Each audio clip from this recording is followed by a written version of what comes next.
hate. And what did the president then at the time say? There were fine people on your side. Check. Let's remember that when it came to the Proud Boys, a militia, the president said, the former president said, stand back and stand by. So for everyone watching who remembers what January 6th was, okay, cool. I say we don't have to go back. My microphone echoing. Let's not go back. We're not going back. It's time to turn the page.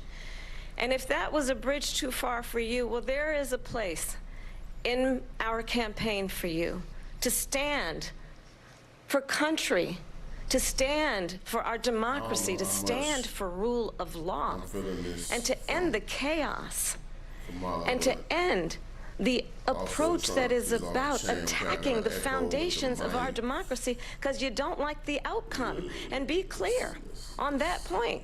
Donald Trump, the candidate, has said in this election there will be a bloodbath if this and the outcome of this election is not to his liking. Let's turn the page on this. Let's not go back. Let's chart a course for the future and not go backwards to the past. Let me just follow up here. It was a different term, and it was a term that related to energy because they have destroyed our energy business. That was where bloodbath was. Also, on Charlottesville, that story has been, as you would say, debunked. Laura Ingraham, Sean Hannity, Jesse, all of these people, they covered it. If they go an extra sentence, they will see it was perfect. It was debunked in almost every newspaper, but they still bring it up, just like they bring 2025 up. They bring all of this stuff up. I ask you this. You talk about the Capitol. Why are we allowing these millions of people to come through on the southern border? How come she's not doing anything? And I'll tell you what I would do, and I would be very proud to do it. I would say we would both leave this debate right now. I'd like to see her go down to Washington, D.C. during this debate because we're wasting a lot of time. Go down to, because she's been so bad, it's so ridiculous. Go down to Washington, D.C. and let her sign a bill to close up the border because they have the right to do it. They don't need bills. They have the right to do it. The President of the United States, you'll get him out of bed, you'll wake him up at 4 o'clock in the afternoon, you'll say, come on down to the office, let's sign a bill. If he signs a bill that the border is closed, all he has to do is say it to the Border Patrol, who are phenomenal. If they do that, the border is closed. Those people are killing many people, unlike J6. We talked immigration here tonight. I do want to focus on this next issue to both of you because it really brings us this into focus, truth in these times that we're living in. Mr. President, for 3.5 years after you lost the 2020 election, you repeatedly falsely claimed that you won, many times saying you won in a landslide. In the past couple of weeks leading up to this debate, you have said, quote, you lost by a whisker, that you, quote, didn't quite make it, that you came up a little bit short. I said that? Are you now acknowledging that you lost in 2020? No, I don't acknowledge that at all. But I said that sarcastically. You know that. It was said, oh, we lost by a whisker. That was said sarcastically. Look, there's so much proof. All you have to do is look at it. And they should have sent it back to the legislatures for approval. I got almost 75 million votes, the most votes any sitting president has ever gotten. I was told if I got 63, which was what I got in 2016, you can't be beaten. The election, people should never be thinking about an election as fraudulent. We need two things. We need walls. And we have to have it. We have to have borders, and we have to have good elections. Our elections are bad, and a lot of these illegal immigrants coming in, they're trying to get them to vote. They can't even speak English. They don't even know what country they're in practically, and these people are trying to get them to vote, and that's why they're allowing them to come into our country. I did watch all of these pieces of video. I didn't detect the sarcasm, lost by a whisker. We didn't quite make it.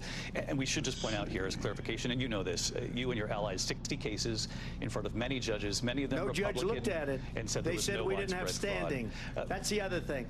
They said we didn't have standing, a technicality. Can you imagine a system where a person in an election doesn't have standing? The President of the United States doesn't have standing. That's how we lost. If you look at the facts, and I'd love to have you'll do a special on it, I'll show you Georgia, and I'll show you Wisconsin, and I'll show you Pennsylvania, and I'll show you.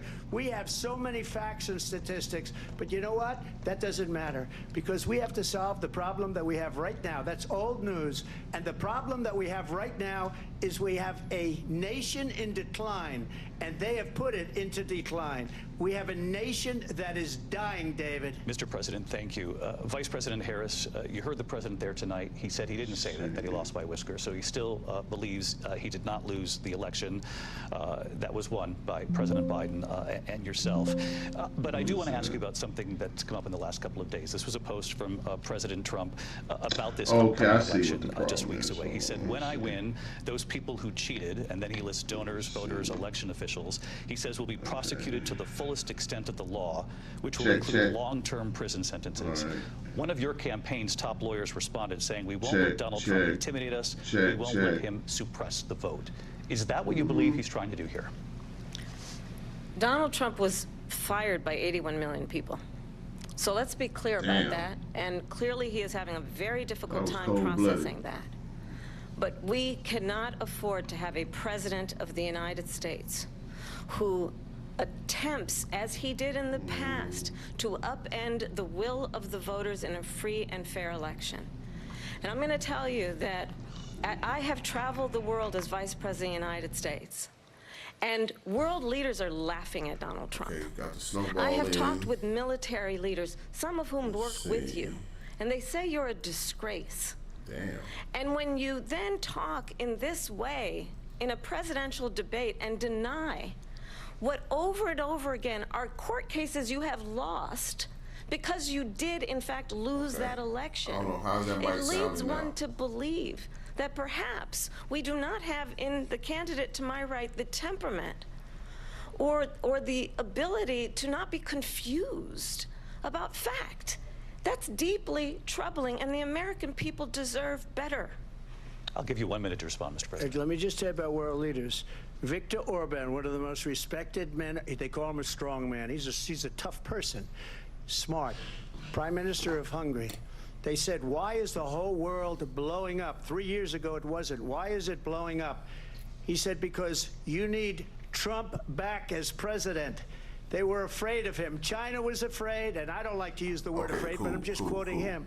China was afraid of him. North Korea was afraid of him. Look at what's going on with North Korea, by the way. He said Russia was afraid of him. I ended the Nord Stream 2 pipeline, and Biden put it back on day one, but he ended the XL pipeline. The XL pipeline in our country, he ended that, but he let the Russians build a pipeline going all over Europe and heading into Germany, the biggest pipeline in the world. Look, Viktor Orban said it. He said the most respected, most feared person is Donald Trump. We had no problems when Trump was president, but when this weak, pathetic man that you saw at a debate just a few months ago, that if he weren't in that debate, he'd be running instead of her. He got no votes. He got 14 million votes. What you did, you talk about a threat to democracy. He got 14 million votes, and they threw him out of office. And you know what? I'll give you a little secret. He hates her. He can't stand her. But he got 14 million votes. They threw him out.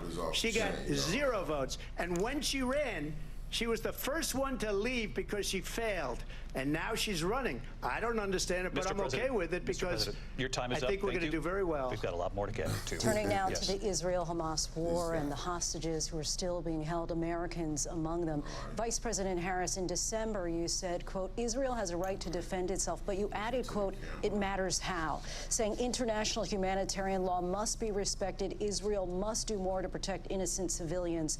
You said that 9 months ago. Now an estimated 40,000 Palestinians are dead. Nearly 100 hostages remain.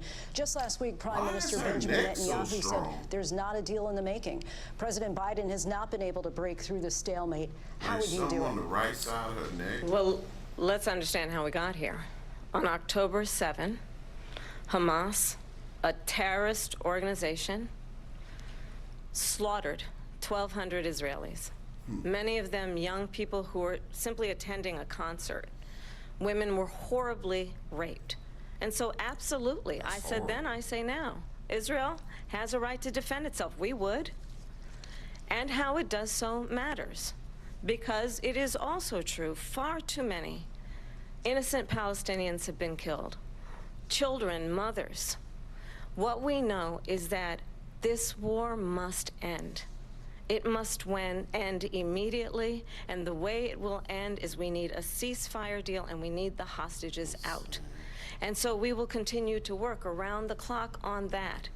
Work around the clock, also understanding that we must chart a course for a two-state solution.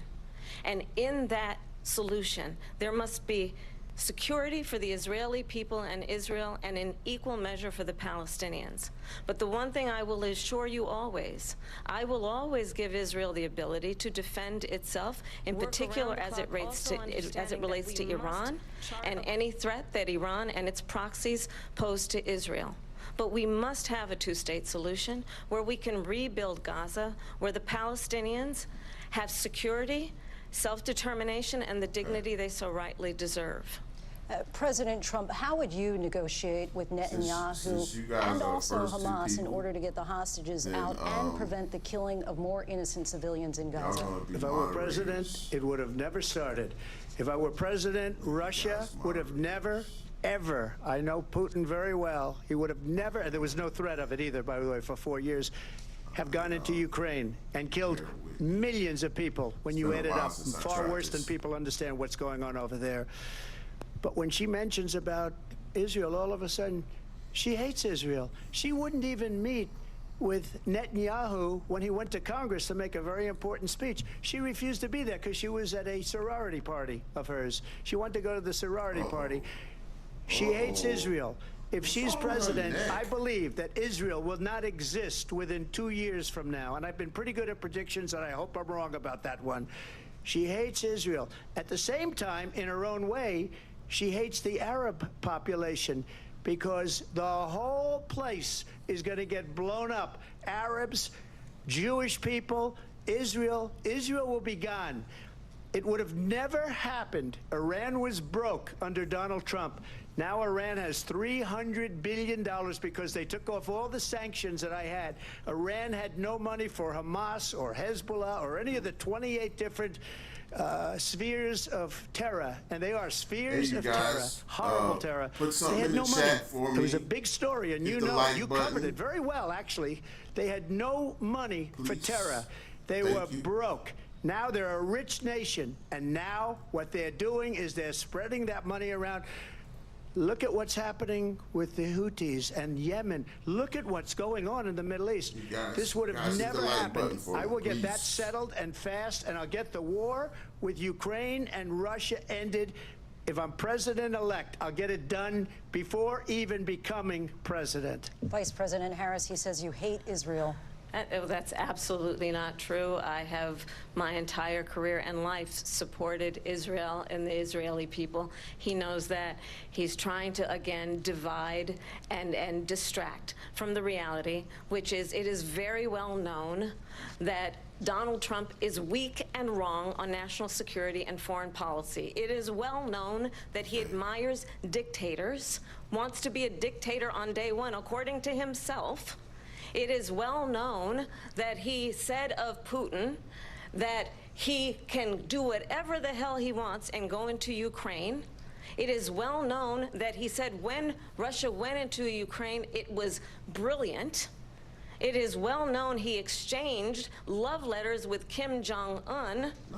And it is absolutely well known that these dictators and autocrats are rooting for you to be president again because they're so clear. They can manipulate you with flattery and favors.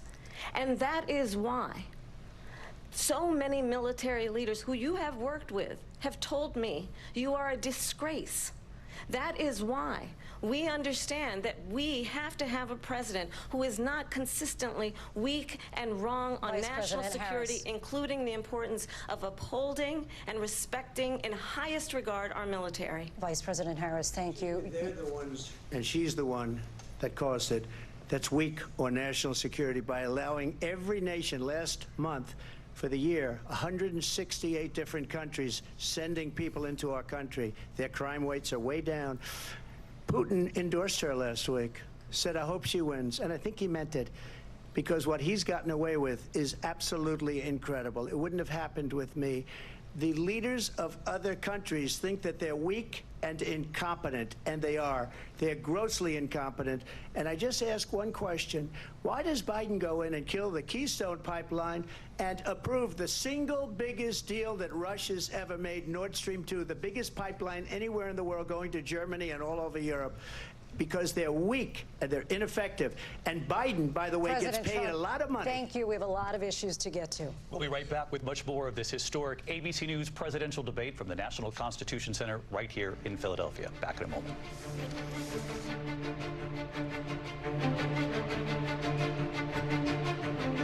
The ABC News presidential debate will continue after this. All right, so looks like we got a commercial. Pause that. So I don't know, what y'all think? Put something in the chat. Put something in the chat for your boy. Hold on, let's see. I will say something I did like, or I thought was funny at least. When Trump, what did he say? He said, her policy, he said, where are policies? She has no policies. Her policies are in 4 lines. See, spot, run. Oh my God. Ah, man, I can't with this guy. That was hilarious. I'm sorry. Hold on, I gotta tell my mama. You sad if your mama don't even watch your live. Hey, Ma, how you doing? All right, well, I just sent you a link so you can watch the debate on my channel. You got your own channel now? I've been had my own channel. Oh, wow. That's right on. Yep, you're on live. You're live right now. Your voice is live. Oh, wow. So click on that link, and you'll be able to watch the debate on my channel. Oh, okay, then. I'll talk to you later. I'm All right right. here watching the debate now. Okay. I love you. Love you too. I'll see. Word. See, I got that mama blessing. They say mama's cooking. Shout out to Kwame Brown for that. Yeah, man, this is just something I decided to do real quick. Just to, break the ice, get back in the game, not expecting too many people this time around because it's kind of impromptu, but it's fine. It's really fun. I was able to kind of get my broadcast together on the fly. Glad I had something set up. It's something I'm gonna perfect over time. I just appreciate the support of whoever, anybody in here or not in here. I still appreciate you, and we're gonna take it from here. We're gonna keep it going. What? Toxic metals and Kotex. Oh, okay. Interesting. Yeah, NBC News, y'all. Shouts out to them. Hope they don't copyright strike me, but I don't think they could do that. They don't do that on lives, per se, I don't think. But that's another part of the game, learning these YouTube rules. I guess, you gotta have some people watching for that to kind of come into play, but anyway. If you out there, somebody put something in the chat for me. Because, the more you put things in the chat, the more you hit the like button, share, if you subscribe to my channel, it helps get other people in the live stream. Man, that's sad what happened to Tyrese, y'all. Man, Tyrese is just getting sent through the ringer. The S&P was up. What y'all think, man? Let me know. Oh yeah, it's still echoing.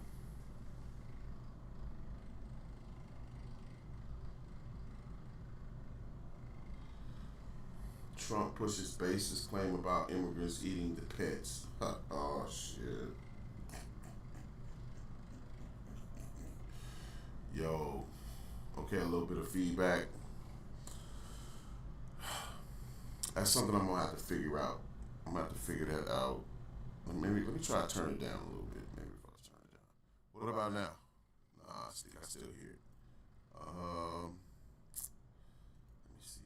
Let me try something else. Let's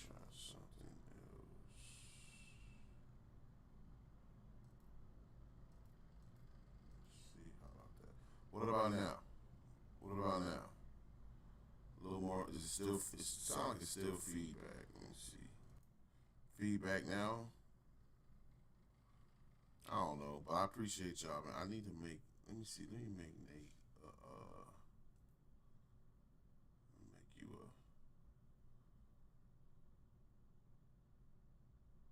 add you as a moderator.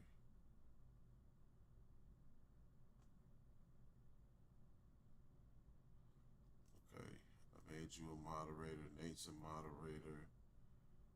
Anita O. Appreciate you, sister, for being one of the first people on my channel. I'm gonna make you a moderator too. How about that? How you like them apples? How about that? Model that. What about that? How the mic sound now?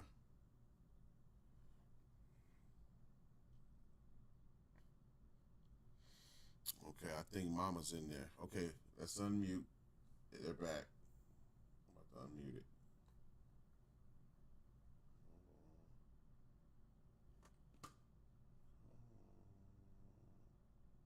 They paid billions and billions, hundreds of billions of dollars when I said, either you pay up or we're not going to protect you anymore. So that's maybe one of the reasons they don't like me as much as they like weak people.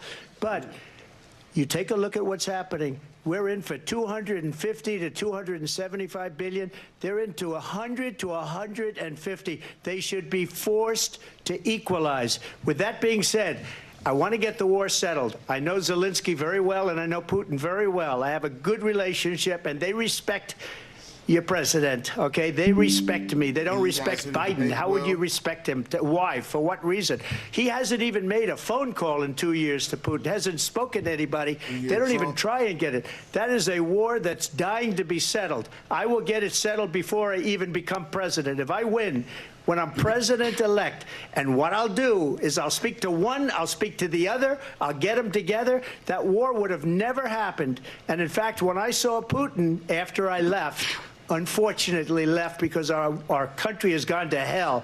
But after I left, when I saw him building up soldiers, he did it after I left, I said, oh, he must be negotiating. It must be a good, strong point of negotiation. Well, it wasn't, because Biden had no idea how to talk to him. He had no idea how to stop it. And now you have millions of people dead, and it's only getting worse, and it could lead to World War III. Don't kid yourself, David. We're playing with World War III, and we have a president that we don't even know if he's... Where is our president? We don't even know if he's a president. And just to clarify they threw him out of a campaign like a dog. We don't even know. Is he our president? But we have a president, Mr. President, that doesn't know he's alive. Your time is up. Just to clarify in the question, do you believe it's in the U.S. best interest for Ukraine to win this war, yes or no? I think it's the U.S. best interest to get this war finished and just get it done. All right. Negotiate a deal, because we have to stop all of these human lives from being destroyed. I want to take this to Vice President Harris. I want to get your thoughts on support for Ukraine in this moment, but also, as Commander-in-Chief, if elected, how would you deal with Vladimir Putin, and would it be any different from what we're seeing from President Biden? Well, first of all, it's important to remind the former president you're not running against Joe Biden, you're running against me. I believe the reason that Donald Trump says that this war would be over within 24 hours is because he would just give it up. And that's not who we are as Americans. Let's understand what happened here. I actually met with Zelensky a few days before Russia invaded, tried through force to change territorial boundaries, to defy one of the most important international rules and norms, which is the importance of sovereignty and territorial integrity. And I met with President Zelensky. I shared with him American intelligence about how he could defend himself. Days later, I went to NATO's eastern flank, to Poland and Romania. And through the work that I and others did, we brought 50 countries together to support Ukraine in its righteous defense. And because of our support, because of the air defense, the ammunition, the artillery, the javelins, the Abrams tanks that we have provided, Ukraine stands as an independent and free country. If Donald Trump were president, Putin would be sitting in Kyiv right now. And understand what that would mean, because Putin's agenda is not just about Ukraine. Understand why the European allies and our NATO allies are so thankful that you are no longer president, and that we understand the importance of the greatest military alliance the world has ever known, which is NATO, and what we have done to preserve the ability of Zelensky and the Ukrainians to fight for their independence. Otherwise, Putin would be sitting in Kyiv with his eyes on the rest of Europe, starting with Poland. And why don't you tell the 800,000 Polish Americans right here in Pennsylvania how quickly you would give up for the sake of favor and what you think is a friendship with what is known to be a dictator who would eat you for lunch. Vice President Harris, thank you. We've heard from both of you on Ukraine tonight. Afghanistan came up in the last hour. I wanted her to respond to something you said earlier, and please, I'll give you a minute here. Putin would be sitting in Moscow, and he wouldn't have lost 300,000 men and women, but he would have been sitting in Moscow. Quiet, please. He would have been sitting in Moscow much happier than he is right now. But eventually, you know, he's got a thing that other people don't have. He's got nuclear weapons. They don't ever talk about that. He's got nuclear weapons. Nobody ever thinks about that. And eventually, maybe he'll use them, and maybe he hasn't been that threatening. But he does have that, something we don't even like to talk about. Nobody likes to talk about it. But just so you understand, they sent her to negotiate peace before this war started. 3 days later, he went in and he started the war because everything they said was weak and stupid. They said the wrong things. That war should have never started. She was the emissary. They sent her in to negotiate with Zelensky and Putin, and she did. And the war started 3 days later. And that's the kind of talent we have with her. She's worse than Biden. In my opinion, I think he's the worst president in the history of our country. She goes down as the worst vice president in the history of our country. But let me tell you something. She is a horrible negotiator. They sent her in to negotiate. As soon as they left, Putin did the invasion. President Trump, thank you. You did bring up something. You said she went to negotiate with Vladimir Putin. Vice President Harris, have you ever met Vladimir Putin? Can you clarify tonight? Yet again, I said it at the beginning of this debate, you're going to hear a bunch of lies coming from this fellow. And that is another one. When I went to meet with President Zelensky, I've now met with him over 5 times. The reality is it has been about standing as America always should, as a leader upholding international rules and norms, as a leader who shows strength, understanding that the alliances we have around the world are dependent on our ability to look out for our friends and not favor our enemies because you adore strongmen instead of caring about democracy.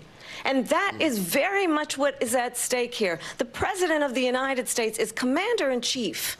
And the American people have a right to rely on a president who understands the significance of America's role and responsibility in terms of ensuring that there is stability and ensuring we stand up for our principles and not sell them for the benefit of personal flattery.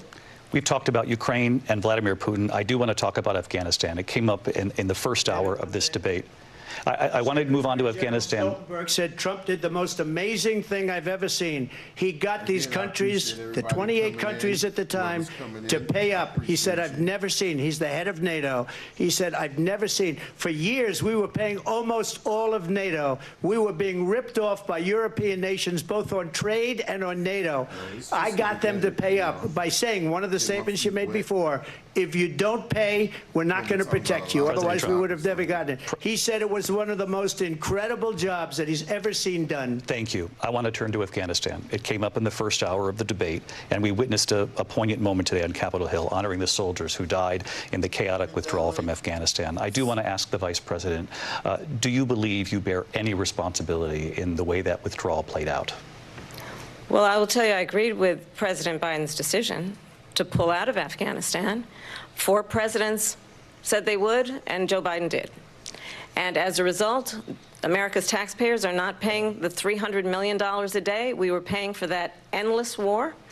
And as of today, there is not one member of the United States military who is in active duty in a combat zone in any war zone around the world, the first time this century.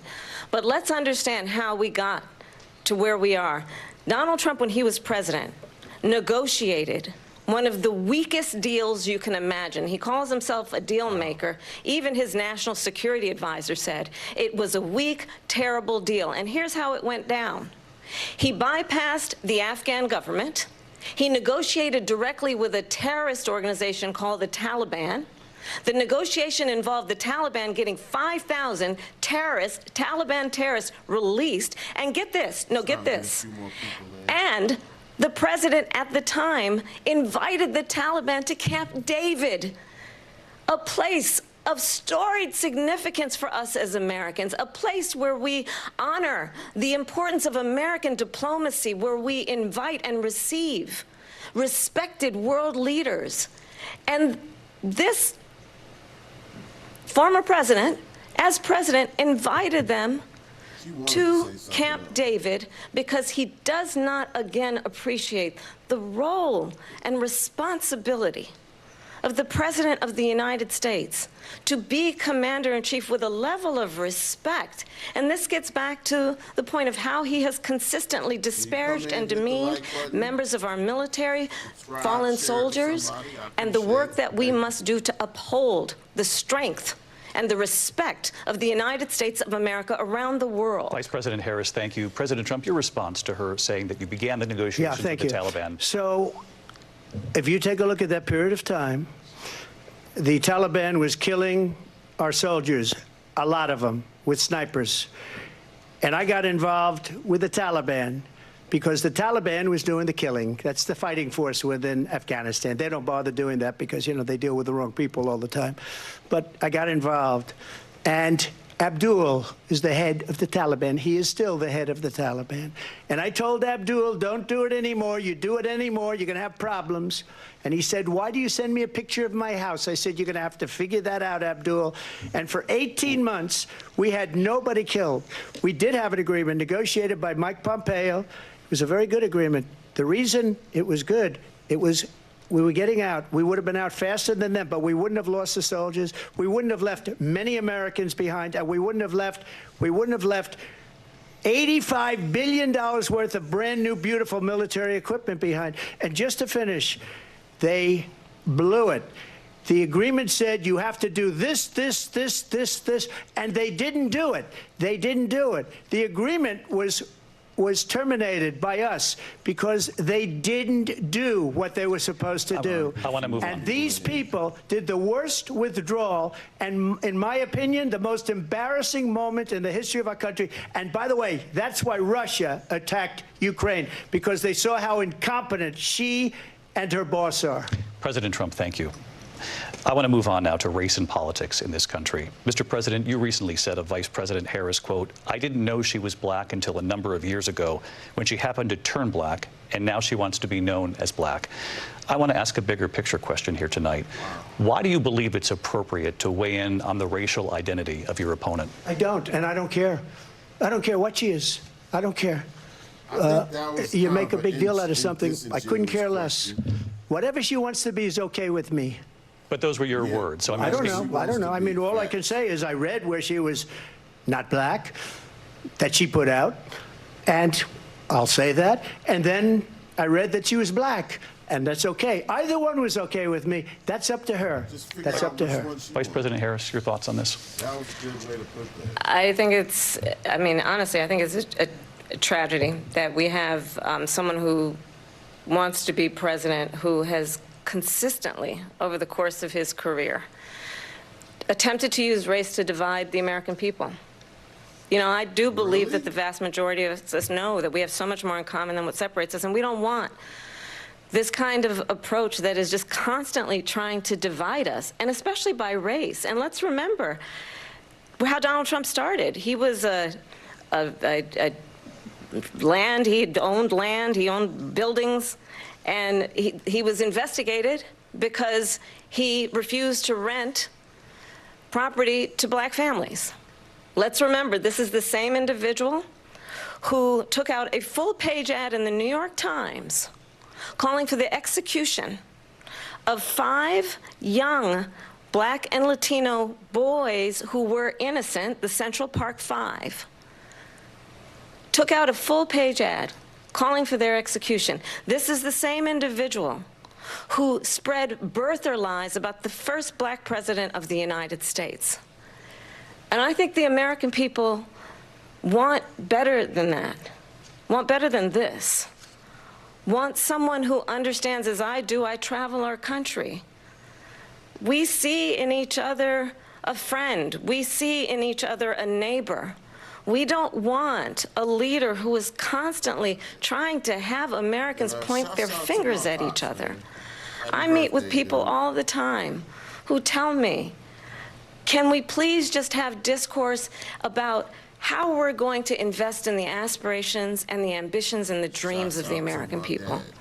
Knowing that regardless of people's color or the language their grandmother speaks, we all have the same dreams and aspirations and want a president who invests in those, not in hate and division. Vice President Harris, thank you. Lindsay? President Trump, this is now your 3rd time. This is the most divisive presidency in the history of our country. There's never been anything like it. They're destroying our country, and they come up with things like what she just said. Going back many, many years, when a lot of people, including Mayor Bloomberg, agreed with me on the Central Park 5, they admitted, they said, they pled guilty.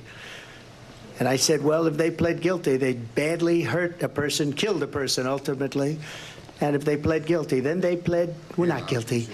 But this is a person that has to stretch back years, 40, 50 years ago, because there's nothing now. I built one of the greatest economies in the history of the world, and I'm going to build it again. It's going to be bigger, better, and stronger. But they're destroying our economy. They have no idea what a good economy is. Their oil policies, every single policy. And remember this. She is Biden. You know, she's trying to get away from Biden. I don't know the gentleman, she says. She is Biden. The worst inflation we've ever had, a horrible economy because inflation has made it so bad, and she can't get away with that. Thank you. Your time is up, Lindsay. I want to respond to that, though. I want to just respond briefly. Clearly, I am not Joe Biden, and I am certainly not Donald Trump. And what I do offer is a new generation of leadership for our country.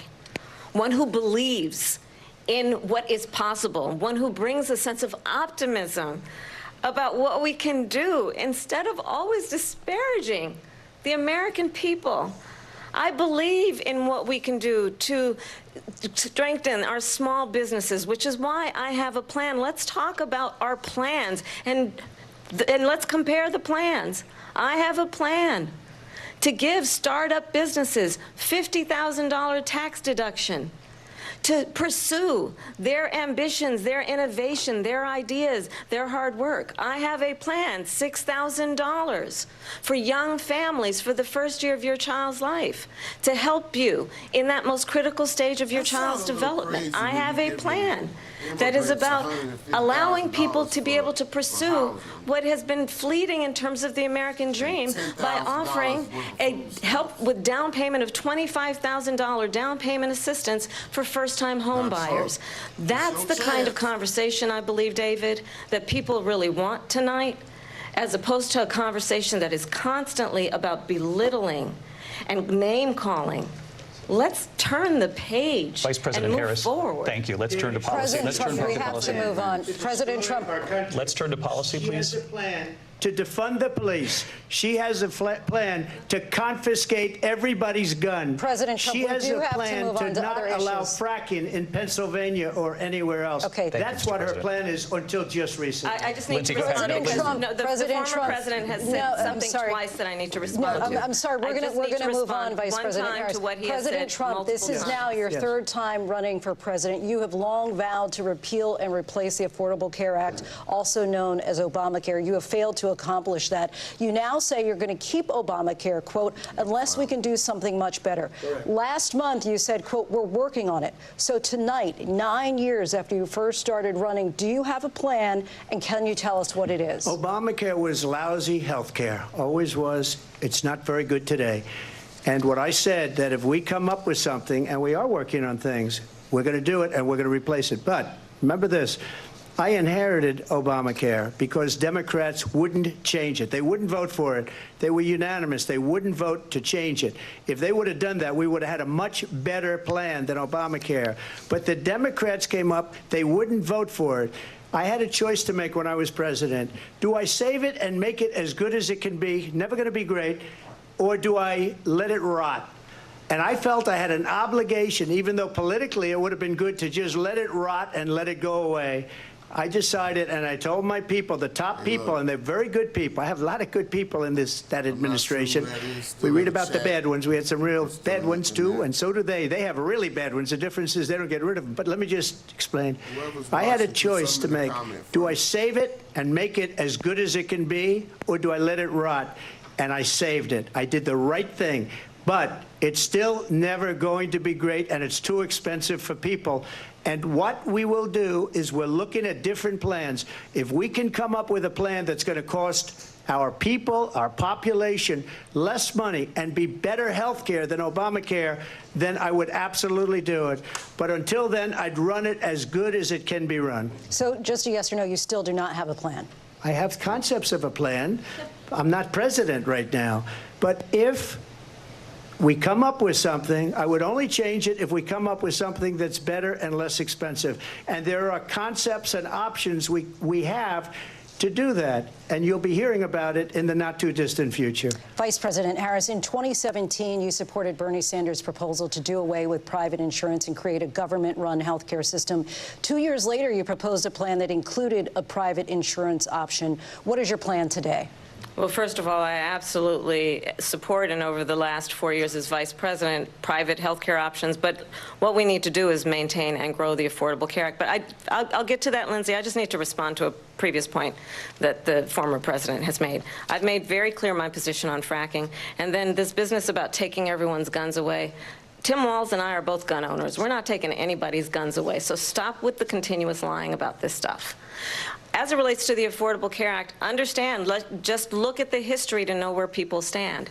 When Donald Trump was president, 60 times he tried to get rid of the Affordable Care Act. 60 times. I was a senator at the time when I will never forget the early morning hours when it was up for a vote in the United States Senate.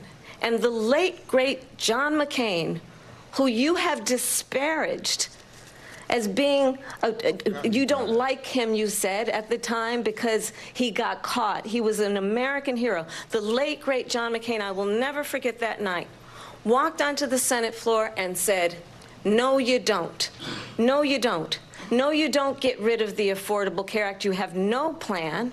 And what the Affordable Care Act has done is eliminate the ability of insurance companies to deny people with pre-existing conditions. I don't have to tell the people watching tonight, you remember what that was like? Remember when an insurance company could deny if a child had asthma, if someone was a breast cancer survivor, if a grandparent had diabetes? And thankfully, as I've been vice president, and we, over the last 4 years, have strengthened the Affordable Care Act, we have allowed, for the first time, Medicare to negotiate drug prices on behalf of you, the American people. Donald Trump said he was going to allow Medicare to negotiate drug prices. He never did. We did. And now we have capped the cost of insulin at $35 a month. Since I've been vice president, we have capped the cost of prescription medication for seniors at $2,000 a year. And when I am president, we will do that for all people, understanding that the value I bring to this is that access to health care should be a right and not just a privilege of those who can afford it. And the plan has to be to strengthen the Affordable Care Act, not get rid of it. Vice President Harris, in terms of where Donald Trump stands on that. I want to move to an issue that's important for a lot of... You made a mistake. Number one, John McCain fought Obamacare for 10 years. But it wasn't only him. It were all of the Democrats that kept it going. And you know what? we can do much better than Obamacare, much less money. But she won't improve private insurance for people, private medical insurance.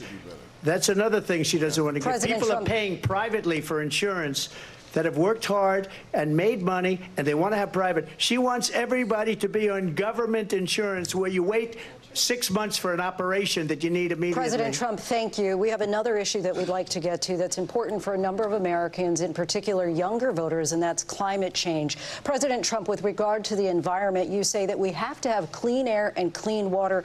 Vice President Harris, you call climate change an existential threat. The question to you both tonight is, what would you do to fight climate change? And Vice President Harris, we'll start with you. 1 minute for you each. Well, the former president had said the climate change is a hoax. And what we know is that it is very real. You ask anyone who lives in a state who has experienced these extreme weather occurrences, who now is either being denied home insurance or it's being jacked up. You ask anybody who has been the victim of what that means in terms of losing their home, having nowhere to go. We know that we can actually deal with this issue. The young people of America care deeply about this issue. And I am proud that as vice president over the last 4 years, we have invested $1 trillion in a clean energy economy, while we have also increased domestic gas production to historic levels. We have created over 800,000 new manufacturing jobs while I have been vice president. We have invested in clean energy to the point that we are opening up factories around the world. Donald Trump said he was going to create manufacturing jobs. He lost manufacturing jobs. And I'm also proud to have the endorsement of the United Auto Workers and Sean Fain, who also know that part of building a clean energy economy includes investing in American-made products, American automobiles. It includes growing what we can do around American manufacturing and opening up auto plants, not closing them like happened under Donald Trump. Vice President Harris, thank you. That didn't happen under Donald Trump. Let me just tell you, they lost 10,000 manufacturing jobs this last month. It's going, they're all leaving. They're building big auto plants in Mexico, in many cases owned by China. They're building these massive plants, and they think they're going to sell their cars into the United States because of these people. What they have given to China is unbelievable. But we're not going to let that. We'll put tariffs on those cars so they can't come into our country, because they will kill the United Auto Workers and any auto worker, whether it's in Detroit or South Carolina or any other place. What they've done to business and manufacturing in this country is horrible. We have nothing because they refuse. You know, Biden doesn't go after people because supposedly China paid him millions of dollars. He's afraid to do it. Between him and his son, they get all this money from Ukraine. They get all this money from all of these different countries. And then you wonder, why is he so loyal to this one, that one, Ukraine, China? Why is he? Why did he get $3.5 million from the mayor of Moscow's wife? Why did she pay him $3.5 million? This is a crooked administration, and they're selling our country down the tubes. President Trump, thank you. Thank you. We'll be right back with closing statements from both of our candidates. An historic night, this ABC News presidential debate from Philadelphia. Back in a moment.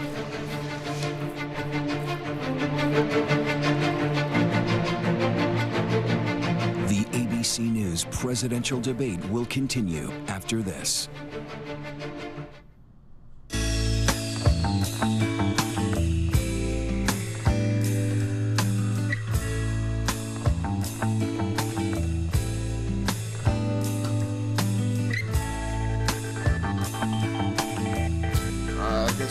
Check out these closing statements, and then, you know, if there's anything y'all want to put in the chat, questions for me. Other than that, I'm taking my book to sleep.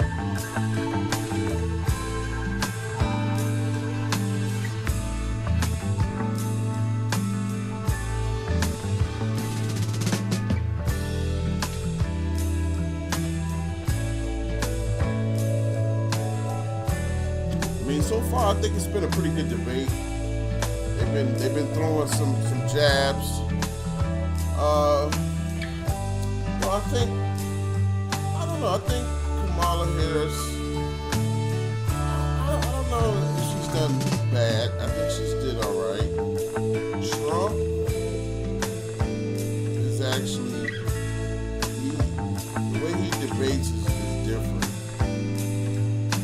just gonna flat out say it how, you know, how he thought it. I think Kamala's a little bit more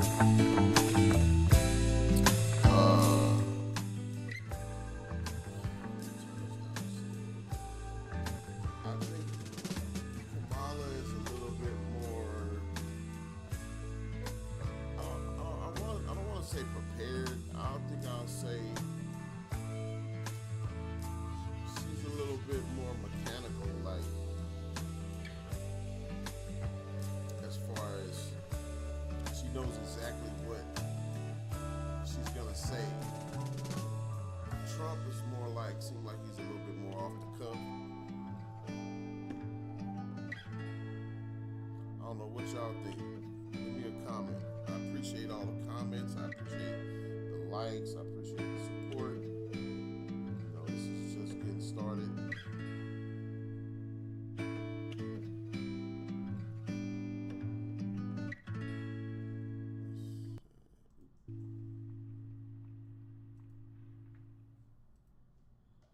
Muted for a second.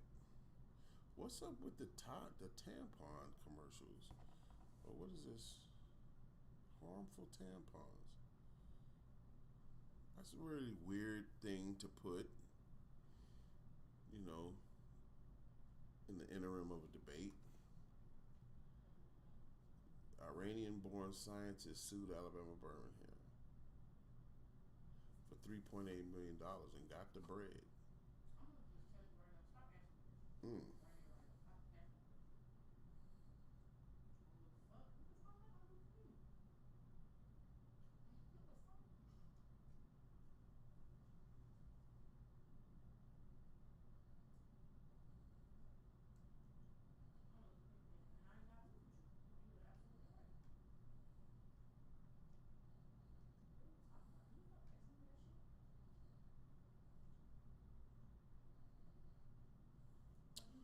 Yep, but anyway, it's almost over. We're gonna watch the closing remarks.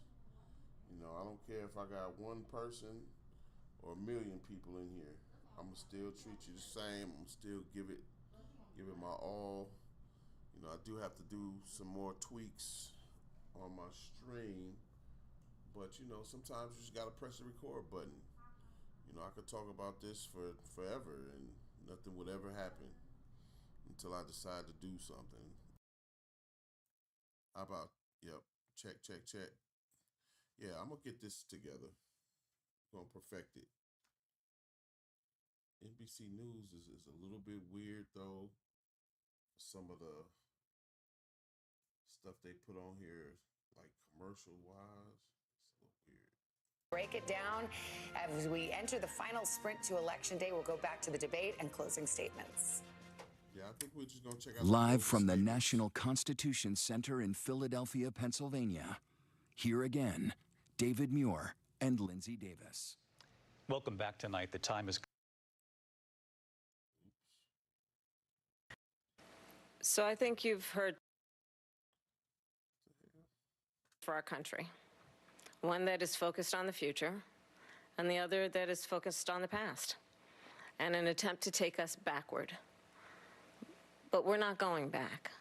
And I do believe that the American people know we all have so much more in common than what separates us, and we can chart a new way forward. And a vision of that includes having a plan, understanding the aspirations, the dreams, the hopes, the ambition of the American people, which is why I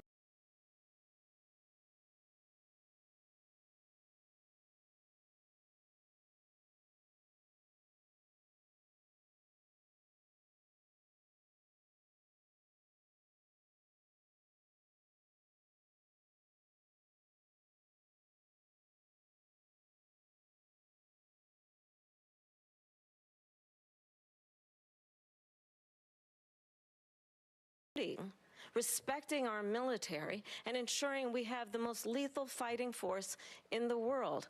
I will be a president that will protect our fundamental rights and freedoms, including the right of a woman to make decisions about her own body and not have her government tell her what to do. I'll tell you, I started my career as a prosecutor. I was a DA, I was an attorney general, a United States senator, and now vice president. I've only had one client, the people. And I'll tell you, as a prosecutor, I never asked a victim or a witness, are you a Republican or a Democrat? The only thing I ever asked them, are you okay?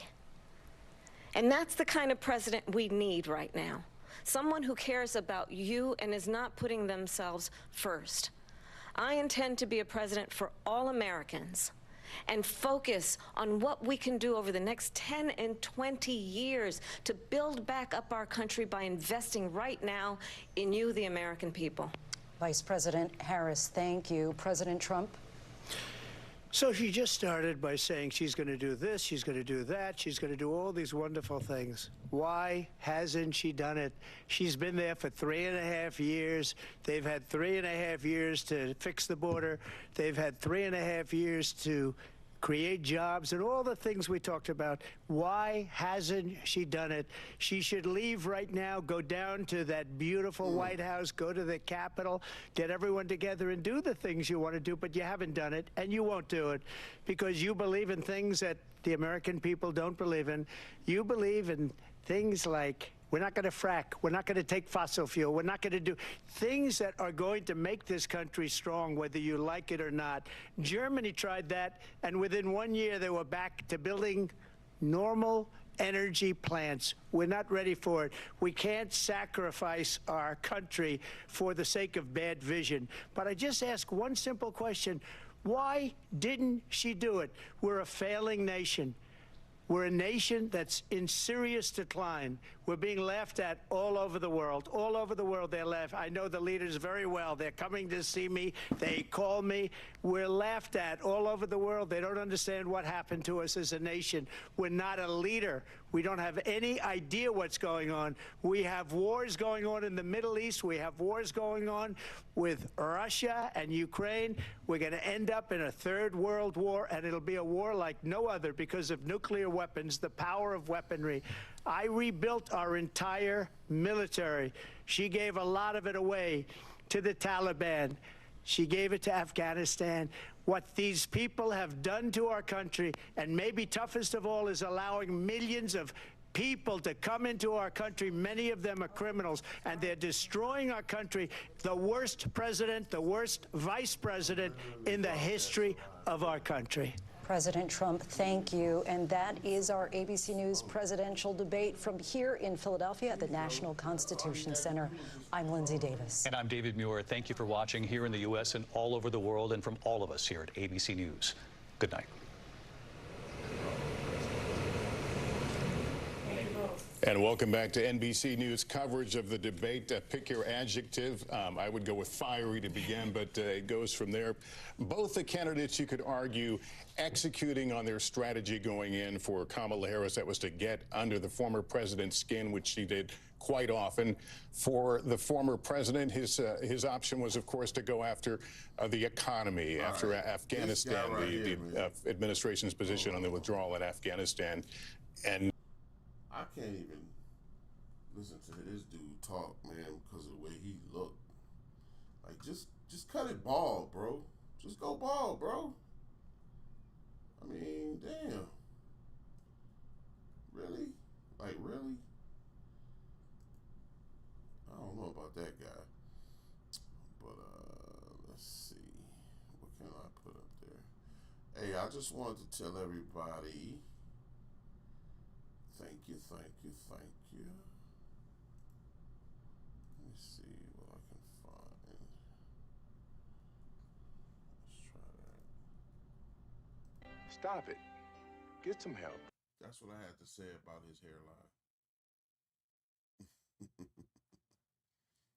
But again, thank you.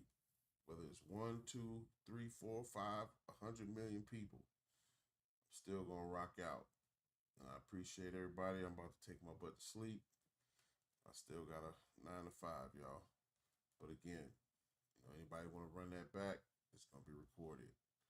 All right, it's Runako Akil signing out. Peace. Hey, and leave a comment saying who you think won. And I appreciate Anita O. My moderator, thank you. My boy Nate, leaving a comment. My boy, hey, holla black. Peace.